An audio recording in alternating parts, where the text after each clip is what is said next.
একটা বিশাল যৌথ পরিবারে থাকত ৩ ভাই বোন। ২ দিদি, নন্দিনী আর মালবিকা, আর তাদের ছোট ভাই সৌমিন। পরিবারের সব দায়িত্ব ছিল সৌমিনের কাঁধে। বাবা মা মারা যাওয়ার পর সৌমিনই ছিল তাদের একমাত্র ভরসা। নন্দিনী আর মালবিকা দুজনই সচ্ছল পরিবারে বিয়ে করে সুখে আছে।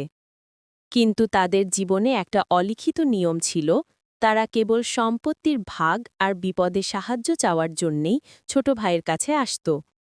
ছোট ভাই সৌমেন সরকারি চাকরি করত, আর তার সামান্য আয়েই তাদের পুরানো পৈতৃক বাড়িটা চলছিল। দিদিরা প্রতি বছর দুর্গাপুজোর আগে আসত। তাদের আসার উদ্দেশ্য ছিল স্পষ্ট: পুজোর খরচ, নিজেদের ছেলে মেয়েদের জন্য দামি উপহার, আর বাড়ি মেরামতের অজুহাতে সৌমেনের কাছ থেকে টাকা নেওয়া। একদিন নন্দিনী এসে বলল, সৌমেন, জানিস তো, আমার ছেলে পিয়াসের কলেজের ফি বাকি পড়েছে। তোর তো এখন হাতে টাকা আছে, দে না একটু। পরদিনই মালবিকা এলো, তার দাবি আরও বড়। ভাই, আমার শ্বশুরবাড়িটা রং করতে হবে। তুই তো জানিস আমার স্বামী কত কৃপণ, তুই না দিলে কে দেবে? সৌমেন হাসি মুখে সব আবদার পূরণ করত।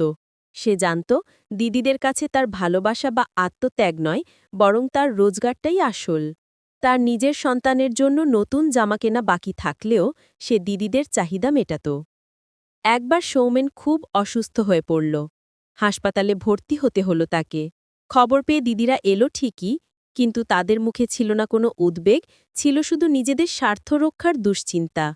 মালবিকা ফিসফিস করে নন্দিনীকে বলল, ভাইয়ের কিছু হয়ে গেলে আমাদের সম্পত্তির ভাগকে দেখবে, এখনই একটা উইল করে নিতে বল। কিন্তু দিদিদের সেই স্বার্থপরতা দেখেও সৌমেন মনে কোনো ক্ষোভ রাখত না। তার কাছে দিদিরা হলো পারিবারিক বন্ধনের প্রতীক, আর তাদের খুশি রাখা তার কর্তব্য। তাদের চাহিদাই তার কাছে ভালোবাসার রূপ। সে সবসময় বলতো, আমার সবকিছু তো দিদিদের জন্যই, ওরাই তো আমার পরিবার। আসলে সৌমেনের নীরব আত্মত্যাগ ছিল এই গল্পের আসল চরিত্র।